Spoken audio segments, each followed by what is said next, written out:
बड़े दुर्लभ भाग्य प्रकाशित हुए हैं, तब हमको वृंदावन लाया गया और ये सौभाग्य प्राप्त हुआ।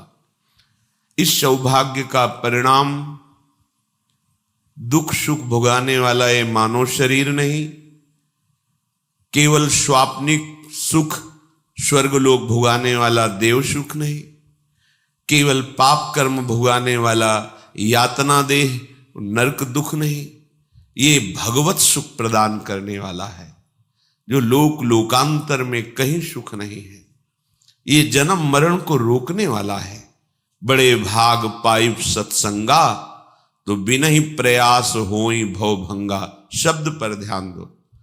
कई नौ साधक विचलित हो जाते हैं कि मेरा मन मेरा साथ नहीं दे रहा, अब क्या होगा। आपको चिंता नहीं करनी, आप खुद गलत हो रहे हो। मेरा मन क्यों रखा है, प्रियाजू को क्यों नहीं दे दिया। बहुत प्रयास करने पर भी जब सफलता नहीं हाथ लगती है तो उसे हार कहते हैं, और हार तभी सार्थक है जब वो प्रियाजू के चरणों में समर्पित कर दी जाए। बड़े बड़े हार गए हैं अपने लोग तो बच्चे हैं। गोस्वामी तुलसीदास जी कह रहे हैं, हौ हार्यो कर जतन विविध विधि अतिशय प्रबल अजय। तुलसीदास बस होए तबहि जब प्रभु पेरक बरजय। तो दे दो ना उनको मन, फिर चिंता क्यों करते हो। अगर मन प्रभु के हवाले कर दो, वो ठीक कर लेंगे। उनको कोई मेहनत नहीं पड़ेगी ठीक करने में। वो अपने जन्म के जन्म व्यतीत होते जा रहे हैं, मन को आज तक हम राजी नहीं कर पाए। बहुत किया मनमानी, अब मन को हमारे गुरुदेव के वचनों के अनुसार चलना होगा। अब मन को शास्त्र सम्मत आचरण करने होंगे। आप थोड़ा मन से हटिए। मन में जो एक तदात्म भाव ले बैठे हो, यही तुम्हारी दुर्गति का कारण हो रहा है। तुम मन नहीं हो, तुम्हारा एक यंत्र है मन। तुम थोड़ा अलग हट करके देखिए, फिर ये डर जाएगा। आप तदात्म हो रहे हैं, इसीलिए आप इस पर विजय प्राप्त नहीं कर पा रहे। थोड़ा हटिए, हट करके निर्णय कीजिए। यदि ये गलत आचरण का हमें प्रेरणा सलाह दे रहा है, संकल्प बना रहा है, तो इसको विरोध में हो जाइए। नहीं मानना, ये कुछ नहीं कर पाएगा आपका। ये केवल जलाएगा किसको, अपने को। वो आपको नहीं, आप तक इसकी आंच नहीं पहुंच सकती। शास्त्र जिभ्याओं वाले भगवान शेष जी जिनका यश गान करते हैं, आप उन भगवान के अंश हैं। आपको ये काम आदि विकार स्पर्श न किए हैं, कभी न कर सकते हैं। ये मन पर हावी होते हैं, और मन को आपने अपना स्वरूप मान रखा है, इसलिए आपसे दुराचार बन जाता है, पापाचार बन जाता है। यदि इस जन्म में परमानंद की अनुभूति करनी है तो यज्ञार्थात् कर्मणोऽन्यत्र लोकोऽयं कर्म बंधनः तदर्थं कर्म कौन्तेय मुक्त संगः समाचर। यज्ञार्थ माने होता है भगवत प्रीत्यर्थ, प्रभु के लिए कर्म करना। प्रभु के लिए कौन से कर्म करना? स्वकर्मणा, जो तुम्हें कर्म मिला है उसे धर्म के अनुसार करो, भगवत समर्पित कर दो, वो यज्ञ हो जाएगा। उसका फल मिलेगा तुम्हें आनंद, भगवत प्राप्ति, महासुख। कर्म वही है, पर जब अहंकार से प्रेरित होकर अपने लिए करते हो सुसुख वांछा, तो उसमें अधर्म वृत्ति बढ़ जाती है। अधर्म वृत्ति निश्चित आपको भोगना पड़ेगा। यदि भगवान की शरण में हो जाओ, अबलो नशानी अबना नशई हो, वो कृपा करे तो सब क्षमा हो जाए। वो कह रहे हैं कि हम तो हम सर्वपापेभ्यो मोक्षयिष्यामि मा शुचा। नहीं तो आपका जो कर्म प्रकाशित नहीं हुआ है और आपने पाप कर्म किया, वो गुप्त है, वो नष्ट नहीं हुआ, वो भयंकर रूप रख के तैयार है, अपने समय पे तुम्हें नष्ट कर देगा। एक 45-50 वर्ष की अवस्था के थे।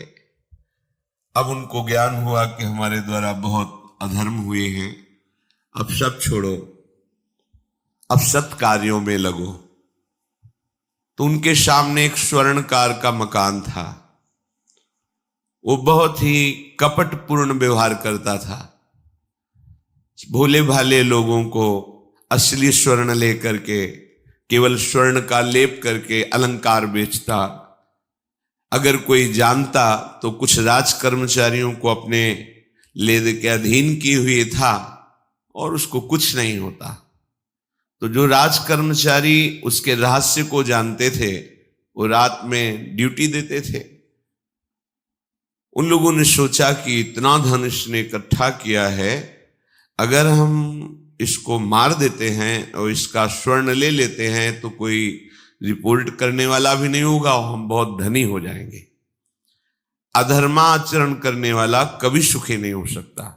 स्वर्णकार अधर्म आचरण कर रहा था तो उसके अधर्म आचरण में सम्मिलित होने वाले राज कर्मचारियों ने उसे मार दिया, उसका स्वर्ण ले लिया, धन ले लिया और उसे एक बॉक्स में बंद करके वो निकल ही रहे थे कि वो जो धर्म पे चलना ठाना था उन्होंने देख लिया।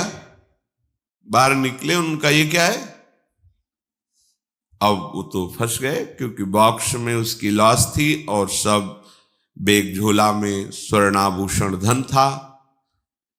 उन्होंने तुरंत उसको कहा, आवाज मत दीजिएगा, देखो हम तुम्हें हिस्सा दे देंगे, ये जो धन हमारे पास है इसको हम 3 हिस्से में बांट लेंगे और इसको हम नष्ट कर देते हैं, कोई जानेगा नहीं, हम राज कर्मचारी हैं, किसी तरह का फसाव नहीं होगा।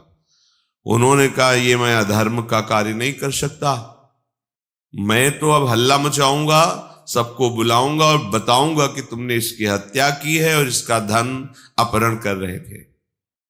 अब राज कर्मचारी, उन्होंने सोचा हमारी ड्यूटी भी जाएगी, धन भी जाएगा, सजा भी मिलेगी। दोनों ने इशारे में ही बात कर ली और हल्ला मचा के दौड़ पड़े, पकड़ो इसे, पकड़ो, जाने न पाए। उसे पकड़ लिया, लोग इकट्ठा हुए, क्या हुआ? देखो ये धन अपहरण करके जा रहा था, इसकी हत्या कर दी। तो हम लोग गश्त लगा रहे थे तो हमें शंका हुई, आए तो देखा ये पकड़ा गया, जो धर्म से चल रहा था उसको पकड़ लिया। अब तो प्रमाण, राजकर्मचारी खुद गवाही देने के लिए तैयार, उसे बंद किया गया, मुकदमा हुआ। वो बार बार जज के सामने यही कहता था, जिसकी कसम खवाओ हम कसम खा लेते हैं, हमने बिल्कुल ये कार्य नहीं किया, ये लोग ये कार्य कर रहे थे, हमने इनको रोका तो इन्होंने मुझे साझेदारी के लिए, पर मैंने वो स्वीकार नहीं किया तो फिर इन्होंने ऐसा किया। पर उसकी कौन बात माने? राज कर्मचारी गवाही। मुकदमा लंबा खिंचा, उसे जेल में रखा गया। हर बार आके वो यही प्रार्थना करता, कई वर्ष तक चलता रहता मुकदमा, जेल का उसे बड़ा कष्ट भोगना पड़ता। वो विचार करता कि मैं अगर हिस्सा ले लेता तो बच जाता, लेकिन धर्म से चल रहा था तो देखो मुझे कष्ट भोगना पड़ा। मुझे लगता है भगवान के दरबार में न्याय नहीं है, धर्म रक्षा नहीं करता, ऐसा लगता है। एक दिन आया और रो करके यही बात कही जज के सामने कि मुझे लगता है भगवान नहीं है, क्योंकि मैं बार बार सत्य को साक्षी करके कहता हूं कि मैंने ये कर्म नहीं किया और मुझे दंड दिया जा रहा है, मुझे क्लेश दिया जा रहा है धर्म से चलने के कारण।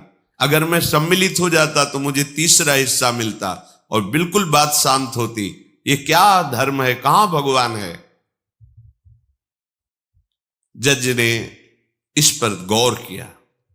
कई वर्ष वो जेल भोगता रहा, मुकदमा चलता रहा।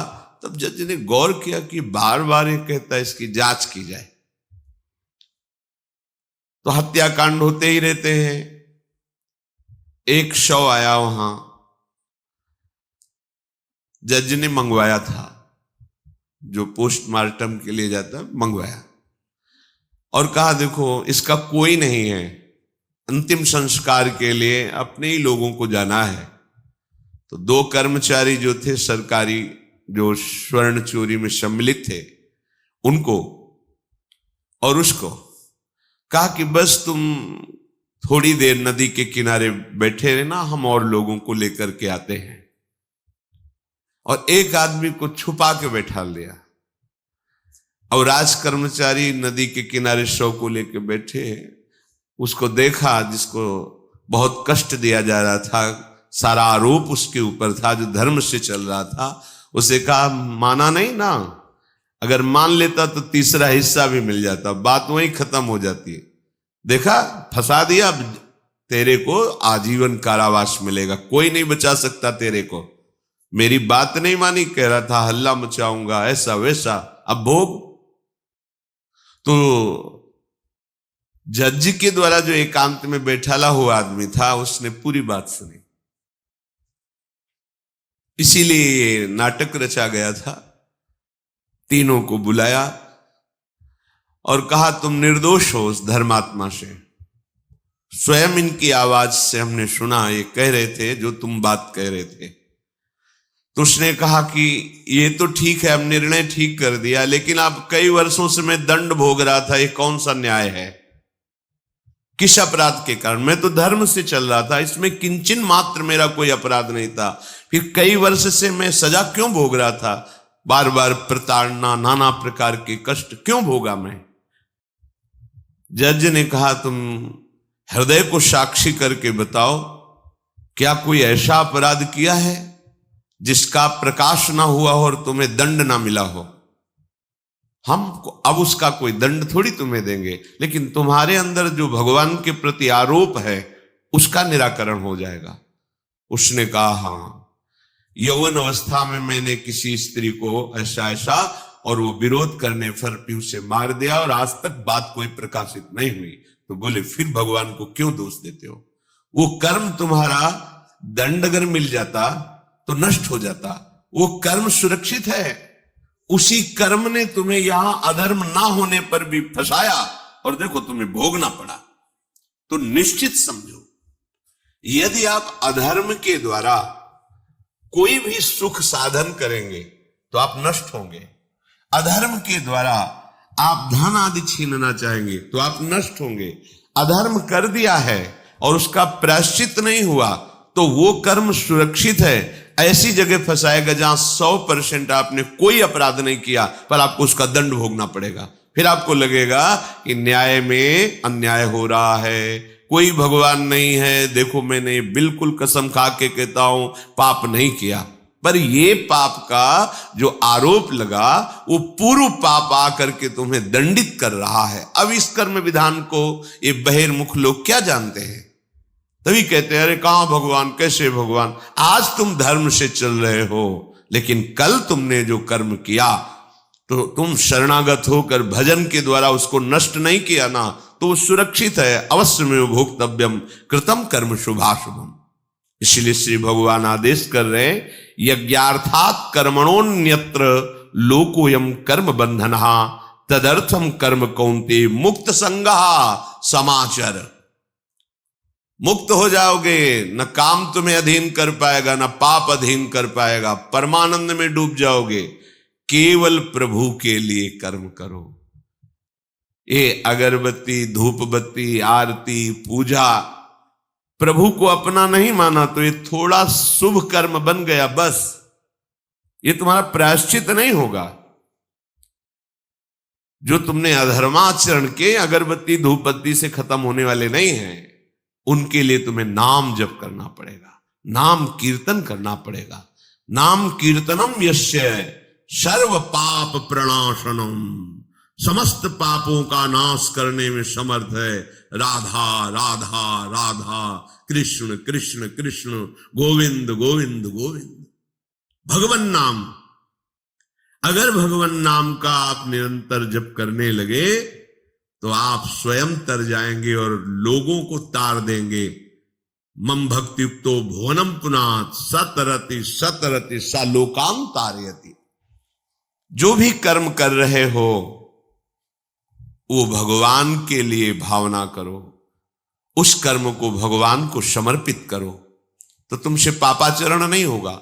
जो पापाचरण हो गए हैं, 10 मिनट केवल बैठ करके अपने घर में ही ताली बजा के मंजीरा लेकर के, इसे नाटक मत समझो, आडंबर मत समझो। नहीं, जो आडंबर और नाटक किए हैं ना, वो जब अपना नाटक फैलाएंगे तो तुम उस नाटक से निकल नहीं पाओगे। माया का नाटक है।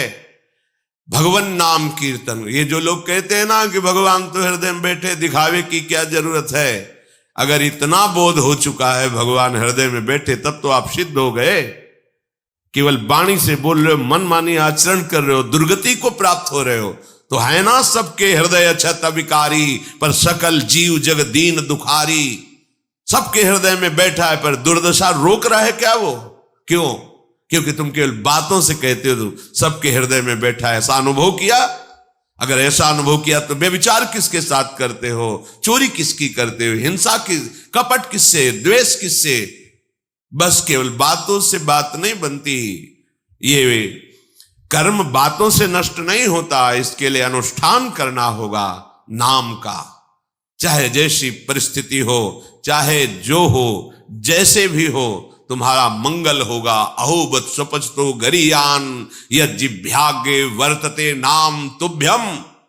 वो नीच आचरण करने वाला, अभक्ष पदार्थ खाने वाला भी यदि भगवान नाम उच्चारण करता है तो परम पावन हो जाता। अहो, आश्चर्य की बात, बड़े बड़े प्रायश्चित जिसे पावन नहीं कर सकते, भगवान नाम उसे पावन कर देता है। जैसी हरिवंश विचार के मनुज देह गुरु शरण गई, सकई तो सब पर पंच तजी कृष्ण कृष्ण गोविंद कही। कृष्ण कृष्ण गोविंद क्या जाता है? हम तो ये नहीं कह रहे कि तुम नहा के जपो, तुम ऐसा जैसे हो, जहां हो, गोविंद गोविंद, राधा राधा राधा वल्लभ श्री हरिवंश, तुम पावन हो जाओगे प्यारे। तुम्हारी दुर्गति, तुम्हारी विपत्ति, तुम्हारी उन्नति में जो बाधक कर्म है उनको नष्ट करो। किसी से भीख मांगने की जरूरत नहीं, कृपा की। अगर नाम जप नहीं तो कहीं भी भाग के चले जाओ, देख लो तुम्हें क्या मिलता है। नाम जप करो, तुम स्वयं देने वाले बन जाओगे। मांगना मिट जाएगा जन्म जन्म का। विश्वास करो, जैसे भी हो। नहीं छोड़ पा रहे गंदी बातें, शुरू करो। नाम को तो अंदर लाओ, वो तुम्हें इतनी सामर्थ्य देगा, सब छूट जाएगा, सब छूट जाएगा। विश्वास करो।